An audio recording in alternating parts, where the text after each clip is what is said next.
Hello students, this is Raj Yadav and welcome to Chalaak study YouTube channel.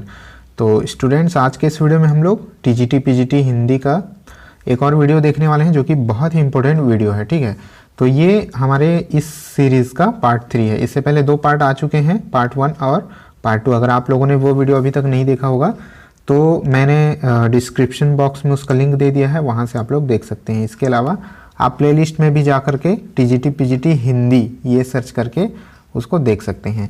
तो ये जो है सारे क्वेश्चन हम लोग जितने भी करेंगे यहाँ पर पूरे प्रीवियस ईयर क्वेश्चन हैं। इससे आप अपने सिलेबस को समझ पाएंगे और आप ये जान पाएंगे कि कितने कठिन स्तर का आपका क्वेश्चन पेपर आता है। सभी के सभी जो है मोस्ट इंपोर्टेंट एमसीक्यूज हैं। ठीक है, एमसीक्यूज बेस्ड ये सीरीज़ है, तो इसमें हम लोग सारे एमसीक्यूज सॉल्व करते हैं और इसके पूरे आंसर के साथ हम लोग देखेंगे। चलिए आगे वीडियो कुछ जल्दी से स्टार्ट कर लेते हैं। उससे पहले दोस्तों, अगर आप लोग EMRS TGT की तैयारी कर रहे हैं, ठीक है, EMRS TGT इंग्लिश, हिंदी और SST यानी कि सोशल साइंस के स्टूडेंट हैं, तो आप लोग ऑनलाइन टेस्ट सीरीज परचेज कर सकते हैं जिसका कॉस्ट आपको 299 रुपीज़ है इसका कॉस्ट। ठीक है, और ये परीक्षा ऐप के द्वारा कंडक्ट किया जा रहा है। लेकिन अगर आप लोग चालाक 50 इस रेफरल कोड का यूज़ करते हैं, जो कि मेरा रेफरल कोड है चालाक 50, तो आप लोगों को 299 रुपीज़ पे करने की कोई ज़रूरत नहीं। आपको ये ऑनलाइन सीरीज जो है 149 रुपीज़ में मिल जाएगा, यानी कि आपको मिलेगा पूरे 50% का डिस्काउंट। ठीक है, तो याद रखिएगा, आपको चालाक 50 ये रेफरल कोड यूज़ करना होगा और ये परीक्षा ऐप में आपको ये ऑनलाइन टेस्ट सीरीज मिल जाएगी। परीक्षा ऐप का लिंक मैंने डिस्क्रिप्शन बॉक्स में दे दिया है, आप लोग चाहें तो प्ले स्टोर से भी इसे इजीली डाउनलोड कर सकते हैं। चालाक 50 कोड डालना मत भूलिएगा, तभी आपको 50% डिस्काउंट मिलेगा। आगे बढ़ते हैं क्वेश्चन नंबर 1। आज का जो क्वेश्चन नंबर 1 है यानी कि क्वेश्चन नंबर 41। इससे पहले हम लोगों ने 2 वीडियोज़ में 40 क्वेश्चन कर लिए हैं, बहुत ही इंपॉर्टेंट वीडियोज़ हैं वो भी, तो उनको भी जरूर देख लीजिएगा। क्वेश्चन नंबर 41, तार सप्तक के कवियों को राहों के अन्वेषी किसने कहा है? याद रखिएगा, राहों के अन्वेषी। इसी तरह के क्वेश्चन पूछे जाते हैं कि इस नाम से किसने पुकारा है, किस कवि ने, किस लेखक ने पुकारा है, इस तरह के क्वेश्चन अक्सर आ जाते हैं। तो राहों के अन्वेषी, तार सप्तक के कवियों को राहों के अन्वेषी किसने कहा हुआ है? चारों ऑप्शन को ध्यान से देख लीजिए और अपना आंसर देने की कोशिश कीजिए। सभी का आंसर देने की कोशिश कीजिएगा और जितने भी अटेम्प्ट आप लोग सही कर पाएंगे उसको कमेंट बॉक्स में मुझे जरूर बताइएगा, ताकि मुझे पता चले कि आप लोग की तैयारी कितनी है। तो राहों के अन्वेषी किसने कहा है? तार सप्तक के कवियों को। धूमिल ने, मुक्तिबोध ने, धर्मवीर भारती ने या फिर अज्ञेय ने? तो यहाँ पर जो आपका राइट आंसर होगा वो हो जाएगा अज्ञेय, यानी कि ऑप्शन नंबर डी आपका राइट आंसर होगा। ठीक है, अज्ञेय जी ने ही तार सप्तक के कवियों को राहों के अन्वेषी ये कहा हुआ है। आगे बढ़ते हैं क्वेश्चन नंबर 2। जगत विनोद किस कवि की रचना है? जगत विनोद किस कवि की रचना है? घनानंद, पद्माकर, बिहारी लाल या फिर मतीराम? तो चारों ऑप्शन देख लीजिए ध्यान से और अपना आंसर दीजिए। तो जगत विनोद किस कवि की रचना है? यहाँ आपका जो राइट आंसर होगा वो हो जाएगा पद्माकर। ठीक है, पद्माकर। तो ये जो जगत विनोद है वो जो है पद्माकर जी का रचना है। ठीक है, आगे बढ़ते हैं क्वेश्चन नंबर 43। जयद्रथ वध रचना किसकी है? जयद्रथ वध ये बहुत ही फेमस कृति है, आपको बताना है इसकी रचना किसने की है। प्रसाद जी ने यानी कि जयशंकर प्रसाद ने, निराला जी ने, मैथिली शरण गुप्त जी ने या फिर दिनकर जी ने? इन चारों में से किसकी रचना है जयद्रथ वध? बहुत ही फेमस रचना है और बहुत ही जनरल सा प्रश्न है, ये अक्सर छोटे बड़े एग्जामों में कई बार पूछा जा चुका है। तो यहाँ पर जो आपका राइट आंसर होगा वो हो जाएगा मैथिली शरण गुप्त जी ने। मैथिली शरण गुप्त जी ने ही जयद्रथ वध की रचना की है। आगे बढ़ते हैं क्वेश्चन नंबर 44। द्विवेदी युग का वह कौन सा कवि है जिसने सारी रचनाएं ब्रजभाषा में की है? याद रखिएगा, द्विवेदी युग के कवि की बात की जा रही है। वो कौन से कवि हैं जिन्होंने ब्रजभाषा में अपनी रचनाएं की हैं? द्विवेदी युग के किस कवि ने ब्रजभाषा में अपनी रचनाएं की हैं? ऑप्शन 4 आपके सामने हैं और इनमें से एक ऑप्शन सही है। जल्दी से अपना आंसर देने की कोशिश कीजिए और यहाँ पर आपका जो राइट आंसर होगा वो हो जाएगा जगन्नाथ दास रत्नाकर, यानी कि ऑप्शन नंबर सी यहाँ पर राइट आंसर हो जाएगा। ठीक है, याद रखिएगा, जगन्नाथ दास रत्नाकर ने ही ब्रजभाषा में अपनी सारी रचनाएं की हैं। द्विवेदी युग के ये कवि रहे हैं। आगे बढ़ते हैं क्वेश्चन नंबर 45। इंद्र जिमी जम्ब पर, बाड़ाव सुअंब पर, रावण सदंभ पर, रघुकुल राज है। ठीक है, याद इसको ध्यान से पढ़िएगा, ये पंक्तियां किसकी है? इंद्र जिमी जम्ब पर, बाड़ाव सुअंब पर, रावण सदंभ पर, रघुकुल राज है। तो ये पंक्ति किसकी है? बिहारी की, भूषण की, कवि देव की या फिर आलम की।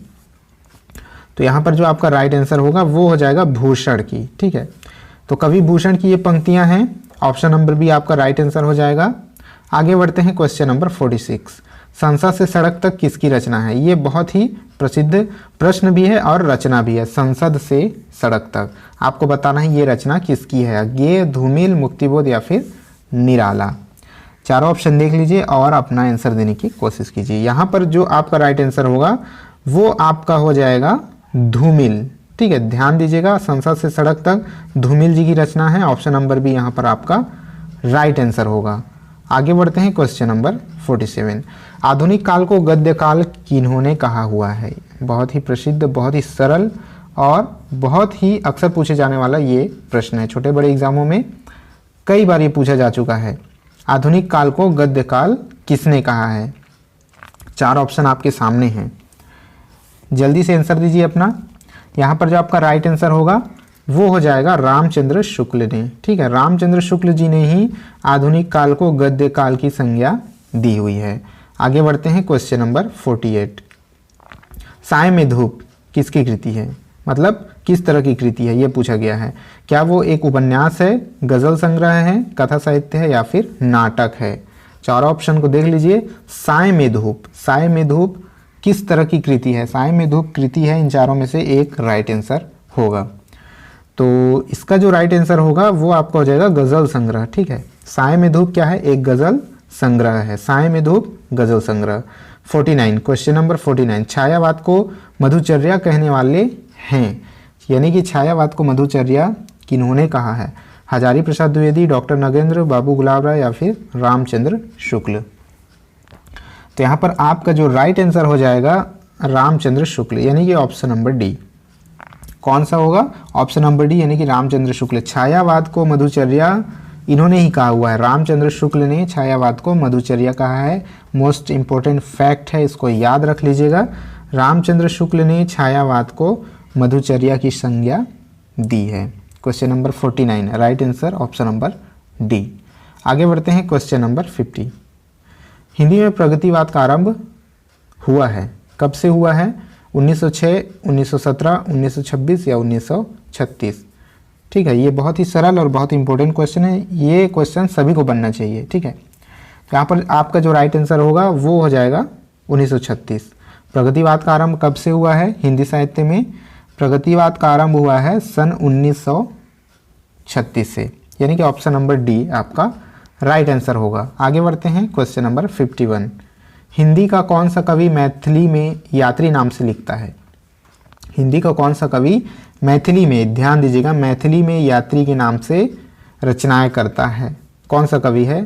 त्रिलोचन, नरेंद्र शर्मा, नागार्जुन या फिर शिवमंगल सिंह सुमन? तो विद्यार्थियों यहाँ पर जो राइट आंसर होगा आपका वो हो जाएगा ऑप्शन नंबर सी, नागार्जुन। ठीक है, इंपॉर्टेंट क्वेश्चन है, इसको ध्यान से नोट करके रखिएगा। नागार्जुन जो है मैथिली में यात्री के नाम से लिखते हैं। आगे बढ़ते हैं क्वेश्चन नंबर 52। महाभारत के पात्रों पर आधारित रचना है, ये तो बहुत ही मोस्ट इंपॉर्टेंट क्वेश्चन है। ठीक है, कई बार छोटे बड़े एग्जामों में पूछा जा चुका है और आज भी ये जारी है, आज भी ये इंपॉर्टेंट क्वेश्चन बना हुआ है। अंधा युग, आधे अधूरे, संशय की रात, सीढ़ियों पर धूप? तो जल्दी से अपना आंसर दीजिए। दोस्तों यहाँ पर एक बात मैं ये बता दूं कि मैं सीधे आंसर ही आपको बता सकता हूँ। ठीक है, यहाँ पर जो मैं पीपीटी बना करके आप लोग को पढ़ा रहा हूँ तो मैं सीधे आंसर ही यहाँ पर चार ऑप्शन ना लिख के सीधा आंसर ही दे सकता था, बट मैंने चार ऑप्शन इसलिए ही रखे हुए हैं ताकि आप लोग समझ पाएँ कि क्वेश्चन किस तरह से आता है और किस तरह से स्टूडेंट कंफ्यूज होता है। वो पढ़ा हुआ चीज़ भी परीक्षा में जा करके भूल जाता है, तो पूरा परीक्षा का फील देने के लिए मैंने चार ऑप्शन रखे हुए हैं। तो ईमानदारी से पढ़िएगा, ईमानदारी से इसका आंसर देने की कोशिश कीजिएगा। ठीक है, पढ़ने के बावजूद भी जब चार ऑप्शन सामने होते हैं तो अक्सर स्टूडेंट से गलती हो जाती है, राइट आंसर पता होने के बाद भी गलती हो जाती है। तो वो परीक्षा, डायरेक्ट परीक्षा में जाने से पहले इस तरह के क्वेश्चन जरूर सॉल्व कीजिएगा। Previous year question, mock test दीजिएगा और जितने भी टेस्ट सीरीज वगैरह होते हैं उनमें जरूर पार्ट लिया करिएगा, इससे जो है खुद की प्रैक्टिस होती है। ठीक है, चलिए इसका जो राइट आंसर होगा क्वेश्चन नंबर 52 का, ठीक है, महाभारत के पात्रों पर आधारित कौन सी रचना है इन चारों ऑप्शन में से? तो यहाँ पर जो राइट आंसर होगा वो हो जाएगा आपका अंधा युग, यानी कि ऑप्शन नंबर ए यहाँ पर राइट आंसर होगा। आगे बढ़ते हैं क्वेश्चन नंबर 53। निम्नलिखित में से कौन से कवि छायावाद के 4 स्तंभों में नहीं हैं? नहीं पूछा गया है। ठीक है, छायावाद के 4 स्तंभ आप लोग जो है स्कूल के दिनों से पढ़ते आ रहे होंगे। कक्षा 6वीं 7वीं से ही ये हिंदी के बुक में ये मिल जाता है। 6वीं 7वीं या 8वीं कक्षा से ही ये हम लोगों के बुक में, हिंदी के बुक में हुआ करता था। ठीक है, तो आप लोगों ने पढ़ा ही होगा छायावाद के 4 स्तंभ। ऑप्शन है आपके प्रसाद, महादेवी, मैथिली शरण गुप्त और पंत। नहीं है पूछा गया है। क्या वो जयशंकर प्रसाद हैं, यानी कि जो नहीं है छायावाद के 4 स्तंभ में, क्या वो जयशंकर प्रसाद हैं, क्या वो महादेवी वर्मा है, क्या वो मैथिली शरण गुप्त हैं, क्या वो सुमित्रा नंदन पंत हैं? राइट आंसर दीजिए। यहाँ पर जो राइट आंसर आपका होगा वो हो जाएगा मैथिली शरण गुप्त। ठीक है, मैथिली शरण गुप्त यहाँ पर आपका राइट आंसर, यानी कि ऑप्शन नंबर सी। तो 3 तो होंगे, मतलब कि मैथिली शरण गुप्त नहीं है, तो ये तीनों तो हैं, जयशंकर प्रसाद, महादेवी वर्मा और सुमित्रा नंदन पंत। तो वो चौथे कौन हैं? वो चौथे कौन है? कमेंट बॉक्स में कमेंट कीजिएगा। अगर आप लोगों ने यहाँ तक ये वीडियो देखा है तो ये कमेंट जरूर करके बताइए मुझे। अभी कमेंट कीजिए कि वो चौथा स्तंभ कौन है। 3 स्तंभ यहाँ पर दिए हुए हैं, जयशंकर प्रसाद, महादेवी वर्मा और सुमित्रा नंदन पंत। चौथे स्तंभ कौन है ये आपको कमेंट बॉक्स में बताना है। आगे बढ़ते हैं क्वेश्चन नंबर 54। दुख सबको मांझता है, ये एक बहुत ही इंपॉर्टेंट वाक्य है। प्रसिद्ध पंक्ति किसकी है ये बताना है। दुख सबको मांझता है, ये कई बार एग्जाम्स में पूछे जा चुके हैं। दुख सबको मांझता है प्रसिद्ध पंक्ति किसकी है? सर्वेश्वर दयाल सक्सेना की, मुक्तिबोध की, धर्मवीर भारती की या फिर अज्ञेय की? जल्दी से अपना आंसर दीजिए। तो यहाँ पर आपका जो राइट आंसर होगा वो हो जाएगा अज्ञेय की। अज्ञेय की ये बहुत ही प्रसिद्ध कृति की एक बहुत ही प्रसिद्ध पंक्ति है, दुख सबको मांझता है। ठीक है, तो ये पंक्ति किसकी है? ये पंक्ति जो है अज्ञेय की है। आगे बढ़ते हैं क्वेश्चन नंबर 55। क्वेश्चन नंबर 55 देख लीजिए। प्रगतिवाद को वर्ग संघर्ष की प्रेरणा किससे मिली है? माओ त्से तुंग से, स्टालिन से, कार्ल मार्क्स से या फिर लोजाइन से? चारों ऑप्शन को देख लीजिए और इनमें से एक राइट आंसर है। तो प्रगतिवाद को जो है, क्वेश्चन समझ लीजिए, प्रगतिवाद को वर्ग संघर्ष की प्रेरणा किससे मिली है ये पूछा जा रहा है। प्रगतिवाद को जो है वर्ग संघर्ष की प्रेरणा किससे मिली है? तो थोड़ा भी आप लोगों ने इसके बारे में पढ़ा होगा तो आप लोग इसको कभी भी गलत नहीं करेंगे। ठीक है, तो यहाँ पर आपका जो राइट आंसर होगा वो हो जाएगा कार्ल मार्क्स। ठीक है, तो प्रगतिवाद को कार्ल मार्क्स से ही वर्ग संघर्ष की प्रेरणा मिली है। तो कार्ल मार्क्स का इन्होंने जो प्रसिद्ध पुस्तकें लिखी, अपनी जो पुस्तक है उसमें वर्ग संघर्ष के बारे में इन्होंने बहुत अच्छे से समझाया हुआ है, वर्ग संघर्ष कैसे होता है, क्या होता है। तो अगर आप लोग को इसके बारे में थोड़ा भी पता होगा, वर्ग संघर्ष और कार्ल मार्क्स का रिलेशन आपको अगर पता होगा तो आप लोग इस क्वेश्चन का आंसर कभी भी गलत नहीं करेंगे। तो प्रगतिवाद को वर्ग संघर्ष की प्रेरणा जो है कार्ल मार्क्स से मिली हुई है। आगे बढ़ते हैं क्वेश्चन नंबर 56। प्रयोगवाद की सबसे बड़ी विशेषता क्या है? प्रयोगवाद की विशेषता पूछी जा रही है, सबसे बड़ी विशेषता। ऑप्शन आपके काव्य की गतिशीलता, अभिव्यंजना पर बल, दर्शन से मुक्ति या फिर अनगढ़ता की प्रतिष्ठा? जल्दी से अपना आंसर दीजिए। Question number 56। यहाँ पर आपका जो राइट आंसर होगा वो हो जाएगा दर्शन से मुक्ति। ठीक है, दर्शन से मुक्ति प्रयोगवाद की सबसे बड़ी विशेषता है, याद रखिएगा, कई बार परीक्षाओं में पूछा जा चुका है। आगे बढ़ते हैं क्वेश्चन नंबर 57। गा कोकिल बरसा पावक कण, गा कोकिल बरसा पावक कण पंक्ति किस रचनाकार की है? गा कोकिल बरसा पावक कण, नागार्जुन की, दुष्यंत कुमार, सुमित्रा नंदन पंत या फिर श्याम नारायण पांडे? चारों ऑप्शन देख लीजिए और अपना आंसर दीजिए। यहाँ पर जो आपका राइट आंसर होगा वो हो जाएगा सुमित्रा नंदन पंत। ठीक है, सुमित्रा नंदन पंत आपका राइट आंसर होगा। यहाँ पर उनकी ही जो है कविता की पंक्तियां हैं, गा कोकिल बरसा पावक कण। आगे बढ़ते हैं क्वेश्चन नंबर 58। मुझे चांद चाहिए विधा है, किस विधा की रचना है? मुझे चांद चाहिए, इंपॉर्टेंट क्वेश्चन है। Question number 58। नाटक, कहानी, कविता या फिर उपन्यास? मुझे चांद चाहिए, जल्दी से अपने आंसर दीजिए। मुझे चांद चाहिए किस विधा की रचना है? तो यहाँ जो आपका राइट आंसर होगा वो हो जाएगा उपन्यास। ठीक है, मुझे चांद चाहिए एक उपन्यास है, याद रखिएगा। मुझे चांद चाहिए किस विधा की रचना है? उपन्यास विधा की रचना है। आगे बढ़ते हैं क्वेश्चन नंबर 59। प्रयोगवाद इष्ट नहीं वरन वह साधन है, यह कथन किसका है?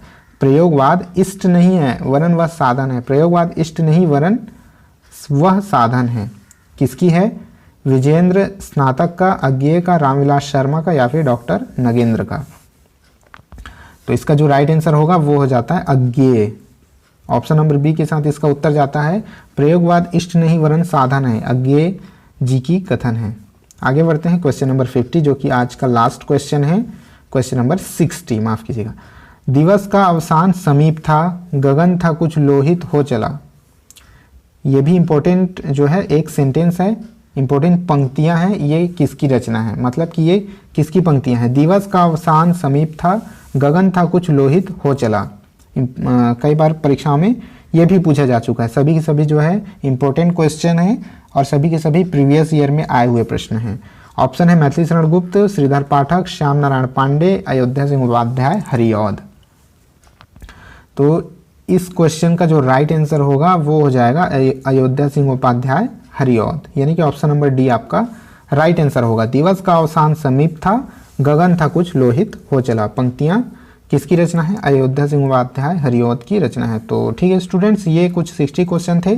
अगर इस वीडियो का पीडीएफ आपको चाहिए, जितने भी क्वेश्चन यहाँ पूछेगा उसका पीडीएफ चाहिए, तो आपको मेरे टेलीग्राम चैनल पर मिल जाएगा। टेलीग्राम चैनल का लिंक मैंने डिस्क्रिप्शन बॉक्स में दे दिया है। ठीक है, टेलीग्राम चैनल को वहाँ पर ज्वाइन कर लीजिएगा, फॉलो कर लीजिएगा। वहाँ पर आपको समय समय पर पीडीएफ और नोट्स अवेलेबल होते रहते हैं। तो ठीक है स्टूडेंट्स, आज के इस वीडियो में इतना ही था। अपनी पढ़ाई जारी रखिएगा, बहुत जल्द आपका एग्ज़ाम आने वाला है, तो अपनी पढ़ाई जारी रखिएगा। और अगर कोई भी प्रॉब्लम हो तो आप कमेंट बॉक्स में कमेंट करके बता सकते हैं। साथ ही मुझे इंस्टाग्राम पर भी फॉलो कर सकते हैं, वहाँ पर आपको जो भी पूछना होगा बेहिचक वहाँ पर कोई भी सवाल आप मुझसे पूछ सकते हैं। चलिए ठीक है, इस वीडियो में इतना ही था। मिलते हैं नेक्स्ट वीडियो में, तब तक के लिए जय हिंद।